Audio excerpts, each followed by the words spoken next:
And now for more on Chinese Foreign Minister Wang's visit, we're joined today by Professor Daniel Connolly, Associate Professor of International Relations at Hankuk University of Foreign Studies. Professor Connolly, thanks for coming on today.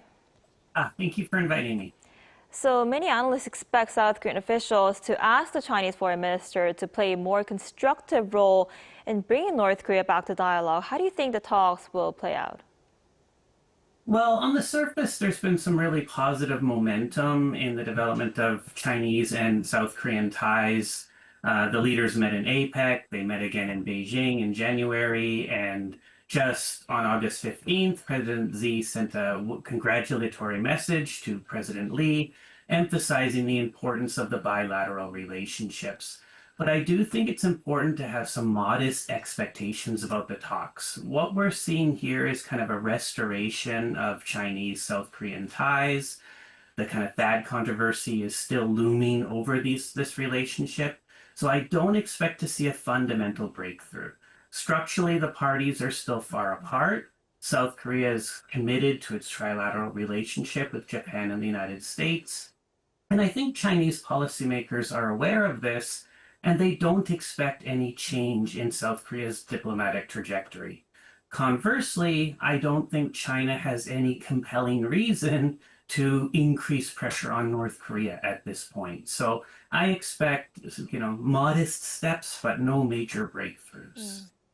I see. And bilateral issues between Seoul and Beijing also include China's ban on Korean entertainment and the issue of maritime structures in the West Sea. Do you think these issues could also come up in their talks?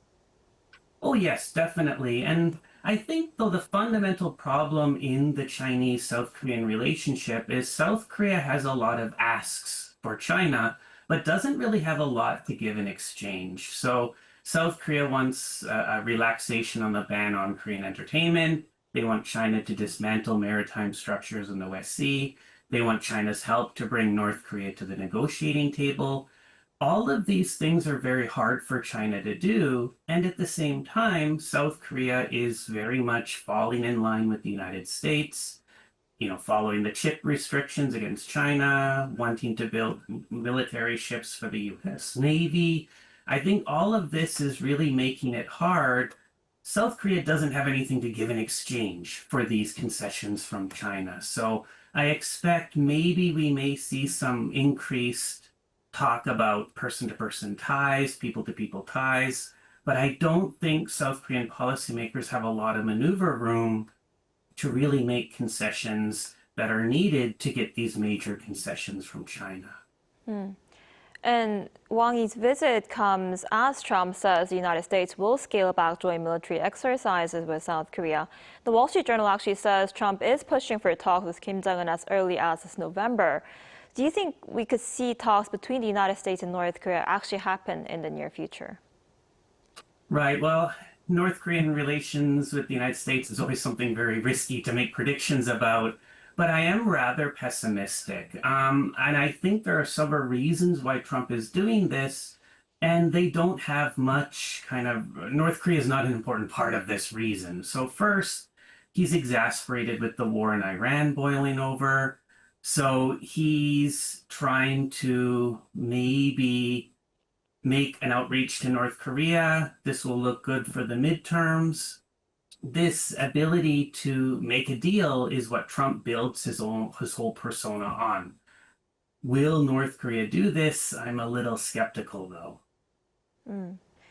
I see it. But North Korea has remained silent about Trump's comments, and some say Pyongyang is in no hurry to return to these talks because it has now become more diplomatic it has more diplomatic options, thanks to its closer ties with Russia and China. What are your thoughts on this? Yes, I think you're absolutely right. North Korea has a lot more options than it did in Trump's first administration.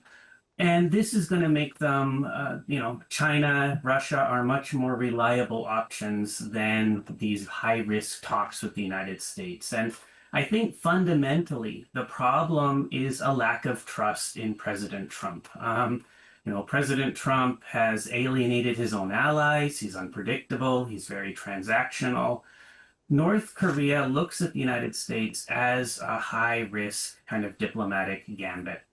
The US does have a lot to offer, sanctions relief, economic kind of incentives, but Trump has his own domestic problems. Anything that Trump promises now ahead of the midterms may disappear after the midterm election. Mm-hmm. We see this pattern in the Iranian negotiations where the US gives concessions and then takes those concessions away because a lot of people criticize it. So, yes, I think North Korea has a lot of options, but they also aren't ready to embark on this kind of high risk negotiation. I see. All right, Professor Connolly, thank you so much for coming on today. We appreciate it. Thank you.